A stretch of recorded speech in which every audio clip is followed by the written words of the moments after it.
Greetings, Lafiani, and greetings of the afternoon, I think it is, to everyone. It's the Ialosha Apetabi, Ola Omi Akala Tunde, and kind of returning to YouTube. Don't call it a comeback, in the words of LL Cool J. I've been busy for the past couple of weeks, so taking care of a lot of home things and kind of trying some new recipes and also some new movement, like making sure that I'm doing some kind of movement every day, because if I don't do that, then kind of begin to feel stagnant and just not as uplifted and happy if I'm not keeping myself moving as far as dance or walking or yoga or something of that nature. So trying to work everything into my schedule so that I will still have time to do everything that it is that I'm supposed to be doing. But this video is about something that I have just personally been musing about, and it's actually a question that I'm posing to men, and primarily men of African descent, because those are the men that I deal with and have dealt with in the past. But any man that wants to answer it is welcome to answer it. But I guess for my entire life, I've been bombarded by the widely accepted, what appears to be a widely accepted truth, that men are of particular mindsets that are supposed to be different from women. And so my question is this true? I personally wonder, or to be honest, I personally don't think that these assumptions are true. I think that we live in a society that socializes men in such a way that they feel duty bound to act on these assumptions. But I don't believe that in their essence, men feel this way or these ways. So I'm going to present the ways to you now.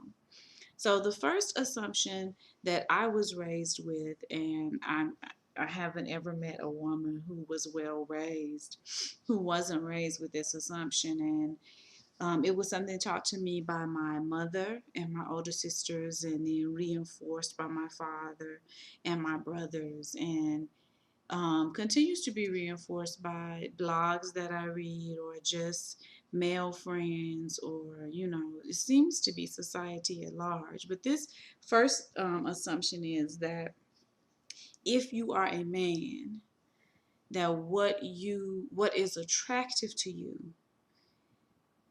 for a long-term relationship, let me be specific, is someone who does not treat you kindly, or who does not treat you sweetly, or who is not that attracted to you, or who is not um, like head over heels in love with you. This is, I was raised with this premise that, you never let a man know how much you care about him, because men, when they know a woman cares about them, they treat her, wrong, or they're mean to her. Or you never, don't be too nice to a man, because anybody who's too nice to a man will get mistreated by that man.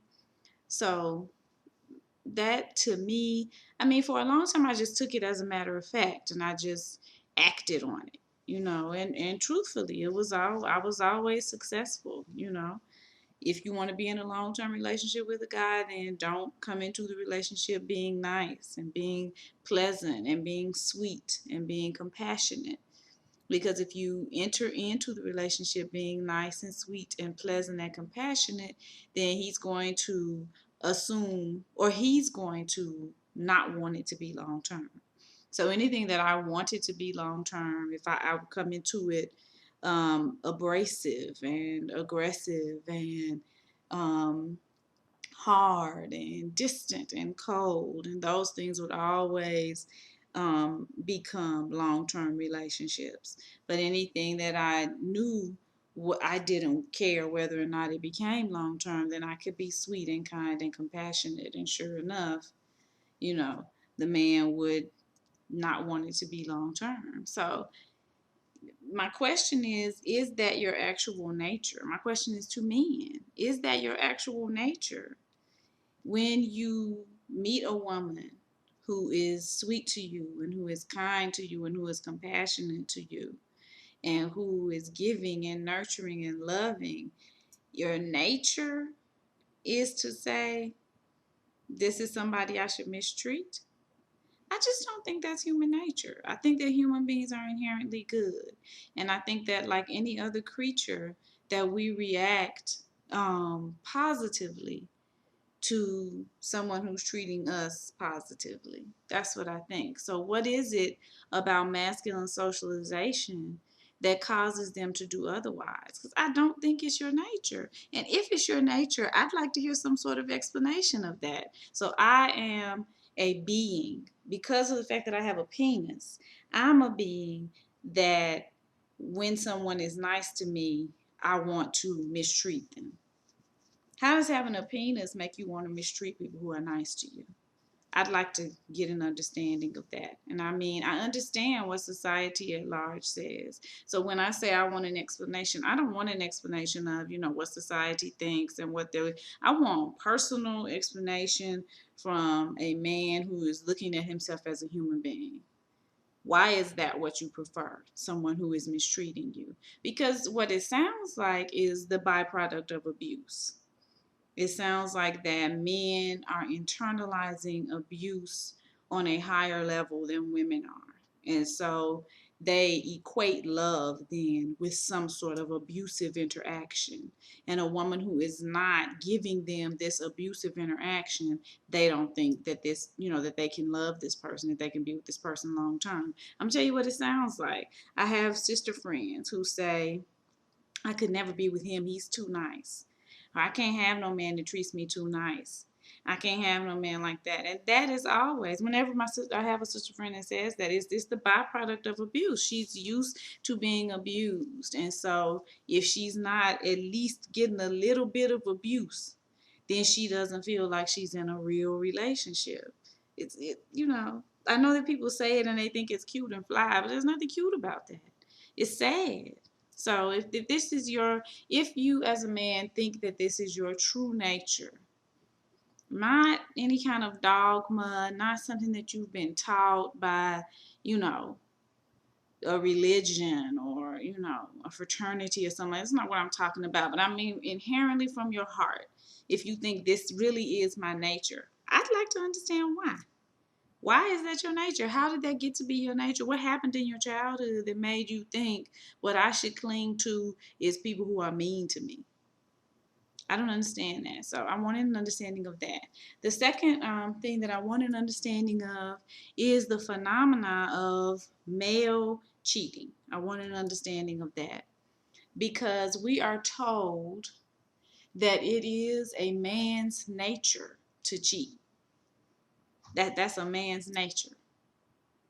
So let's be completely and totally adult about the act of cheating and what it means and what it is. And then let's ask each other, is that anybody's nature? So, cheating. You're in a wonderful, loving, caring relationship. You know that this person loves you. You know that this person has your best interest at heart. This is a person that you are physically attracted to. This is a person who is physically attracted to you. Y'all are in the process of building a life together. You may or may not have a family together as far as children are concerned. You may or may not have property together. You may or may not have a business together, cars, all these things that we do when we get into a long-term relationship. You have all of these things with that person. And you love this person. You feel a connection to this person and you don't want to not be in a relationship with this person. You want to stay in a relationship with this person. And you feel satisfied. And it's not to say there aren't any, arguments, there aren't any disagreements, but for the most part, you feel satisfied. And so you see something else. You see another person who, you know, generally in the male cheating scenario, the woman that he's cheating on his wife with doesn't have all of the qualities of his wife. So you see another woman that is not as good as your wife, is not as beautiful, is not as intelligent, is not as ambitious, is not as strong, is not as good a mother or as good a teacher or whatever it is that your wife does.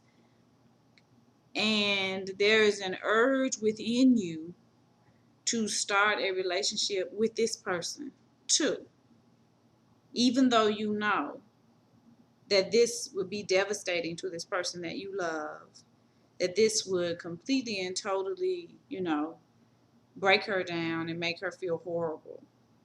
And if you care anything at all about the other woman, it could be detrimental emotionally to her as well. But you're saying that because you have a penis, this is an urge that is impossible for you to resist. I don't believe that. It doesn't make any sense. I mean, if we just put it within nature or just within human nature, let's look at it from that perspective. If you have a baby and a baby is nursing, a baby's on the breast, he's nursing and he's being completely satiated by what's coming from that breast. And another woman comes and sits down beside you with another breast that is full of milk and he can smell the milk or whatever. He's not going to get off of this breast and go and suckle that breast. It just doesn't happen. Even if your child takes a bottle, and the child is drinking the bottle and whatever substance is coming out of the bottle, and you come and put another bottle in front of him. If this bottle is giving him what he wants, he's not going to give up the bottle that's in his hand to get another bottle. You just don't see that happen. It's just not the natural reaction. So where is the thought process coming in that's making you think that this is your nature? And it's gotten to the point that those two things are being made to seem like something positive, but they're not. They sound, when you put them in very plain terms, they sound like some sort of psychosis. But we get to the point where we say, well, that's just the nature of a man. That's just how men are. I'm a man. That's just how I am. So as a man, I suffer from these psychoses, and I'm not going to try to heal myself. So you, as a woman, just have to accept them. That's what you're saying about yourself, and that's what you want to say. You think that that's the you that should be presented to the world.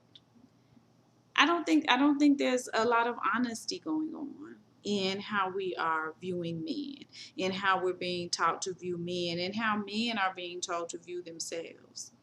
I don't think there's much honesty at all going on. I don't think that they're being granted the opportunity to be authentic people, the opportunity to be whole beings. I think that they are so caught up in this persona of masculinity that their actual selves very rarely get the opportunity to come forward. And I think that what we're seeing most of the time is just, putting on, what we call putting on at home. It's pretending. You're doing something for the sake of society because you don't want to be viewed as something unmasculine. Because in this society, if you're viewed as something unmasculine, then it's okay to abuse you. So you act all outside of yourself to make sure that everybody's clear that you're masculine, because then that, most of the time push you outside of the realm of those who it's okay to abuse and who it's okay to dominate. But I don't think it's an authentic persona. I don't think there's anything real about that. I don't believe that in their heart of hearts that any man prefers to be abused or prefers to be talked to, angrily and bitterly all the time. I think that everybody wants to be spoken to sweetly and with kindness. So what is it about your socialization that tells you that you don't get to have that? Anybody who speaks to you sweetly and kindly, what you have to do is mistreat that person. What is it about your socialization that says that? I think that everybody wants to be in a stable, long-term, loving relationship with another person. Everybody wants to have that kind of deep, secure connection with another person. As I always say, that kind of connection starts with your mother. But I think that once we move into adulthood, we're all seeking that kind of connection with another. And that's natural, that's normal, that's what we should do. But you're saying that as a man, I'm seeking that, but I don't want it to remain secure. I want to put some insecurity in it. I want to put it in a position where I won't know if I'll have this all the time. I don't think that's true. I think that's inauthentic. But I'm not a man in this lifetime. So I can only muse on it. I can only wonder and say, is this really how y'all feel? I don't think that you do, but what is it? If it is, let me know. And how does that feel inside to be that kind of being? And what does that mean? Is it true? Is it real? Or is it just socialization? That's my question. That's my, contribution to the video realm of today. But I'd like to know, is that the true nature of a man? All right. Peace, love, and light to all of those who are sending the same to me, and the lessons of life to all of those who are sending me something otherwise. I'll be coming back with I've had a couple of video requests during this couple of weeks that I've been off. So I'll be coming back today to complete those. But I hope to have comments on this one in the meantime, and just want to hear y'all's thoughts on it. All right. Peace.